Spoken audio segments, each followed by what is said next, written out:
quinto ano, boa tarde! Como é que vocês estão? Como é que vocês passaram o final de semana, hein? Tudo tranquilo? Que maravilha! Olha só, hoje nós vamos estar tendo aula na disciplina de História para concluir o capítulo 8 do nosso segundo módulo e a gente poder iniciar um novo módulo, tá bom? O capítulo 8 vocês vão estar abrindo, quem estiver me acompanhando pelo módulo, a partir da página 90... Deixa eu ver se dá para mostrar aqui, ó. Aqui, pronto, a partir da página 90, tá certo? Onde fala da população brasileira no século XIX. E na plataforma, a partir da página 220, Rota 8 SD3, página 220, tá bom, pessoal? Hoje nós vamos estar conversando nessa formação da população brasileira lá do século XIX, tá? Como foi que tudo aconteceu, as histórias interessantes a respeito de todo esse momento da história. Anteriormente nós vimos, né, os imperadores que administravam o país, né, o segundo reinado, conhecemos as legislações que vieram a surgir naquele período, né, e agora nós vamos ver como era que a população estava se comportando lá no século XIX. Vamos embora? Aí na página 221, pessoal, vem trazendo pra gente, né, deixa eu mostrar o títulozinho aqui pra vocês, ó. Desafios, movimentos abolicionistas. Nós vamos conversar bem detalhadamente sobre isso, tá? Mas essa página ela é muito interessante. Vocês também têm ela lá no módulo, tá? Que eu quero, inclusive, que vocês grifem. Ó, deixa aqui eu só mostrar aqui para vocês, tá dando para ver? Eu quero que vocês grifem esse parágrafo inteiro aqui e coloquem o nome importante, tá bom, pessoal? Deixa eu ler esse parágrafo para vocês. Diz assim, ó. A imigração europeia para o Brasil foi maior na década de 1880 e 1890 e modificou a composição da população. Por que modificou, pessoal? Porque veio muita gente de outros países para cá. Veio gente da Itália, da Alemanha, de Portugal. Inúmeras, vamos dizer, outras culturas vieram fazer parte, né, da população brasileira. O censo realizado em 1872 traz informações importantes sobre a sociedade da época. Por exemplo, da população total, em 1872, cerca de 15% eram escravos, tá? 1.510.806 habitantes. Os dados da tabela foram aproximados para facilitar a compreensão da gente, né? Para facilitar a compreensão da gente entender como foi toda essa movimentação lá no século, né? No ano de 1872, que foi quando o censo realizou essa contagem aí, ok, pessoal? E aí tem essa tabelinha aí na lateral que também tem no módulo de vocês, né? E essa tabelinha mostra o seguinte, população brasileira segundo sua cor. Veja bem, ele vai mostrar aí por, vamos dizer assim, cores, tá? Mas vocês não levam muito em consideração a função cor. Ele só quer mostrar aí pra gente as, vamos dizer assim, as manifestações culturais, tá certo? Os habitantes que vieram fazer parte da construção cultural do Brasil, tá? Então, de brancos, nós tínhamos em 1872 38%, já agora, em 2010, é 48%. De pretos, né? 20% lá em 72, em 1872, e em 2010, 8%. Olha o tanto que diminuiu. De pardos, que é a mistura, nós temos 38% em 1872, 43% em 2010. De indígenas, em 1872, 4%, em 2010, só 1%. E o total de tudo isso forma os 100% da população brasileira. Tá bom, pessoal? Vamos para a próxima informação. Então, olha aí, pessoal, em todo o período em que o trabalho escravo, né, foi permitido aqui nas regiões brasileiras, ocorreram fugas, revoltas dos escravizados e a formação dos quilombos, que Tiação já falou isso muitas e muitas vezes para vocês, né? Desde 1500, aproximadamente 5 milhões de africanos escravizados desembarcaram aqui no Brasil, vindo pelos navios negreiros, não é, trazido pelos portugueses.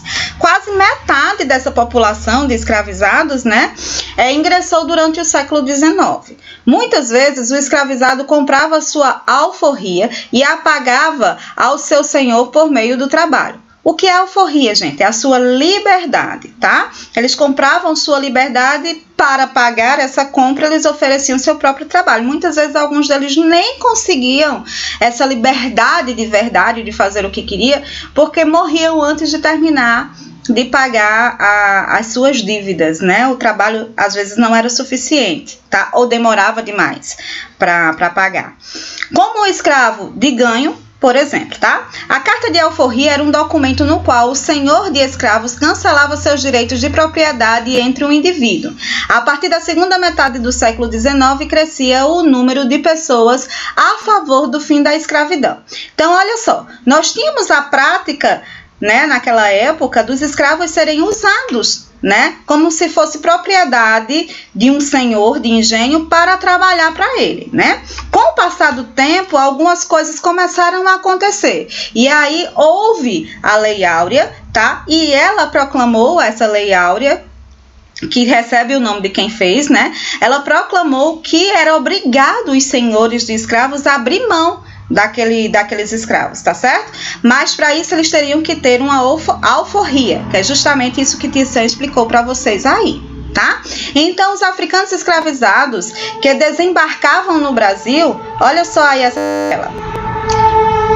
Diz assim, ó, em 1801 até 1825 eram 1.037.342 escravizados.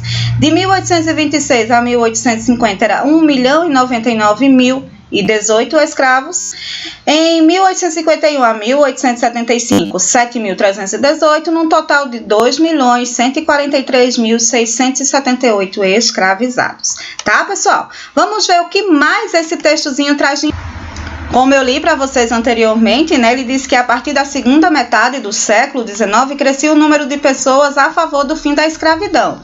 Políticos, jornalistas, advogados, estudantes, escravizados que tinham sido libertos se manifestavam organizando passeatas e comícios e publicando artigos na imprensa. Essa pressão resultou em diversas leis com o objetivo de libertar os escravos. Veja bem, existia donos de escravos que tinham, vamos dizer assim, uma postura mais bondosa, né? E libertavam seus escravos sem precisar que eles pagassem nada por isso, simplesmente libertavam.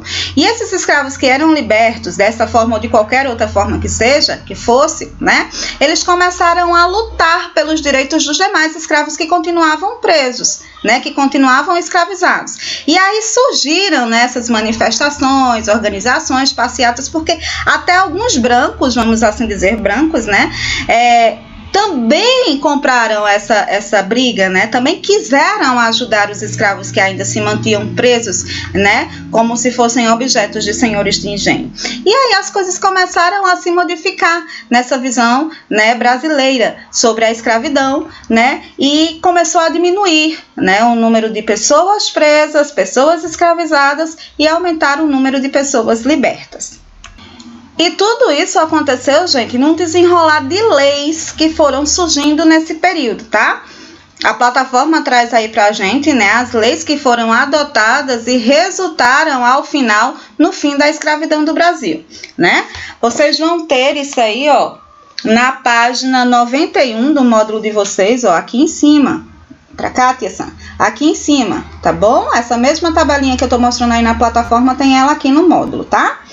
E diz assim, ó, a Lei Eusébio de Queiroz. A Lei Eusébio de Queiroz, gente, ela defendia o fim do tráfico negreiro, certo? Porque lembra que eu disse a vocês que muitas coisas tristes aconteciam no translado dos negros da África até o Brasil, dentro das naus, das caravelas? Muitos morriam, né?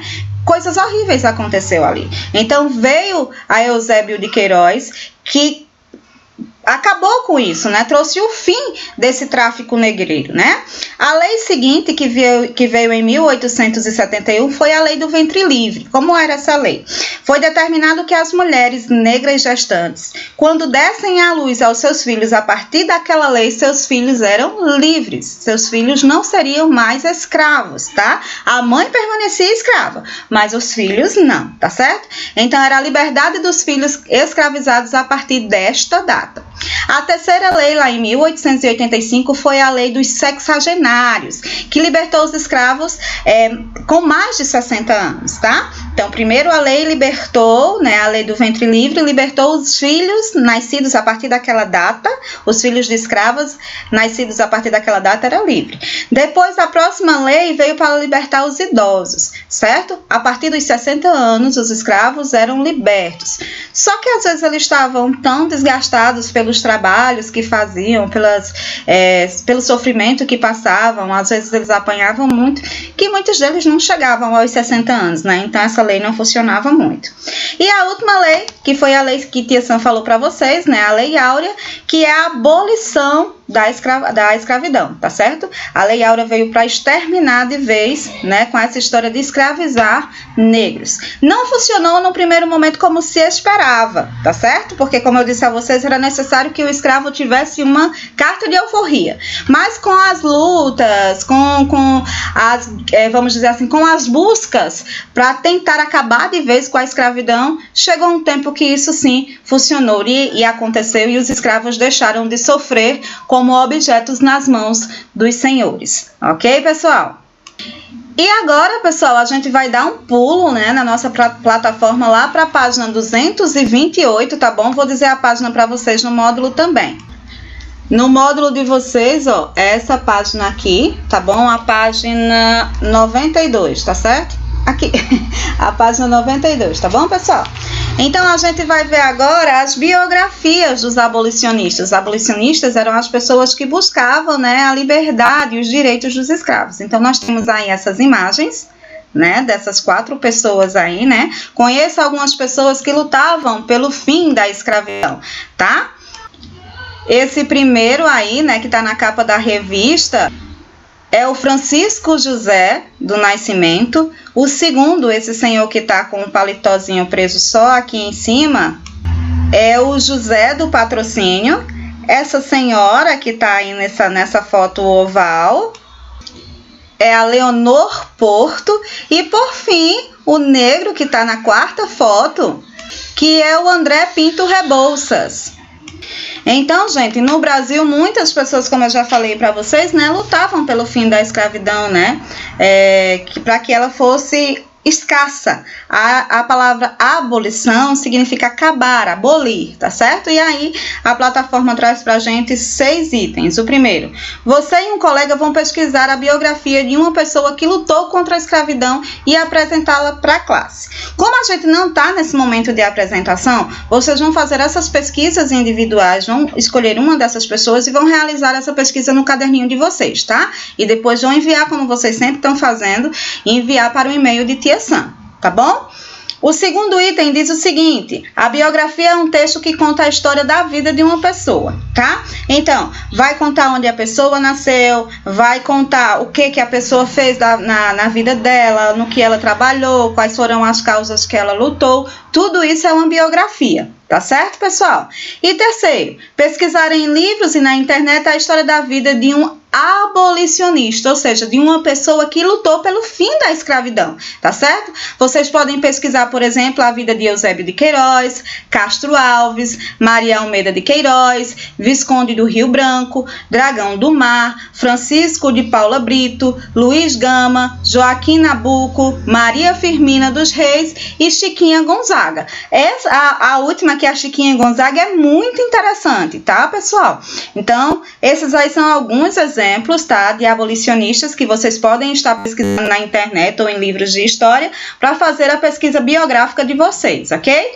O próximo ponto diz assim: faça uma ficha biográfica no caderno com as seguintes informações: nome, data, local de nascimento, profissão, modo de participação no movimento do fim da escravidão e a data da morte, tá, gente? Esses são elementos característicos e importantíssimos de toda biografia.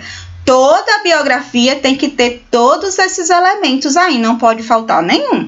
E de todos aqueles que a plataforma deu como opção para vocês pesquisarem, vocês vão encontrar sim todas essas informações, tá bom? Quinto, elaborem uma história descrevendo a atuação dos abolicionistas pesquisados. Se desejarem, ilustre esse texto. Então, você primeiro pesquisou o abolicionista. Vamos dizer que você está pesquisando lá a Chiquinha Gonzaga, tá? E você já fez, no início do texto, a pesquisa do nome dela completo, da data e local do nascimento dela, a profissão que ela exerceu, a participação dela no movimento abolicionista e a data da morte. Quando você fez toda essa pesquisa, você foi lendo sobre a história dela, qual foi a importância dela na história de acabar com a escravidão no país. Então, você vai fazer um textozinho, tá certo? Contando essa história com as próprias palavrinhas de vocês, tá certo? No caderninho. Como foi que a Chiquinha participou desse momento histórico? Aí você escreve lá, tá certo, pessoal? E, por último, o sexto item. Vocês estavam ouvindo os gritos, né, pessoal? Tive que ir ali buscar essa moça que estava fazendo zoada. Mas é rapidinho, a tia Sam já está terminando, tá bom? O sexto item pede para que a gente se auxilie na classe, né, e organize o momento de leitura, tá? Mas como a gente não está nesse momento de leitura, né, em nossa sala de aula, tá bom? Vocês vão fazer o trabalhinho de vocês, a biografia de vocês, e vão apresentar ela para a tia Sam através do e-mail. Tá bom, pessoal? Então, espero que vocês tenham gostado da aula. Dá tchau para os alunos de mamãe. Diga tchau. Tchau. Dá tchau. Tchau. Até a próxima aula, gente. Beijo. Tchau, tchau. Dá um beijo de novo. Outro beijo. Cadê o beijo para os alunos de mamãe? Eita, que beijo gostoso. Tchau, pessoal.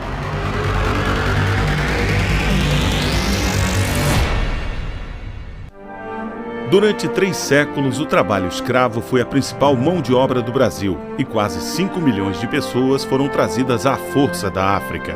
As lutas contra a escravidão existem desde o início de sua exploração. O caso mais importante foi em Alagoas, na Serra da Barriga, no século XVII, onde existiu o Quilombo de Palmares, liderado por Zumbi. Uma das mais notórias rebeliões foi a Revolta dos Malês, em 1835, que pedia a libertação dos cativos e a liberdade religiosa.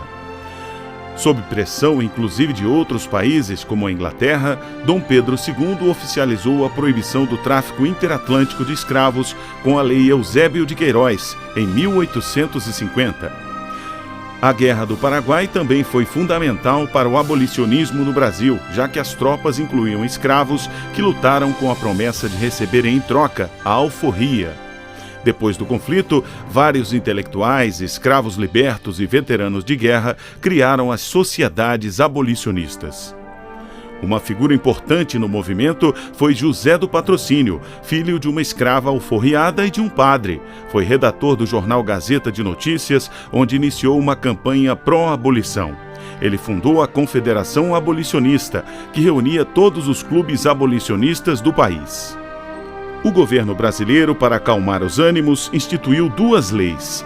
A do ventre livre, em 1871, e a Lei dos Sexagenários, em 1885, que na prática apenas adiaram a abolição sem grandes vantagens para os negros.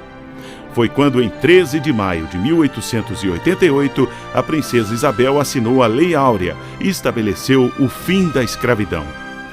Contudo, o governo imperial não garantiu direitos aos ex-cativos. Sem perspectivas e vivendo na miséria, muitos negros seguiram para os grandes centros urbanos, onde ergueram os chamados bairros africanos, uma das origens das favelas modernas.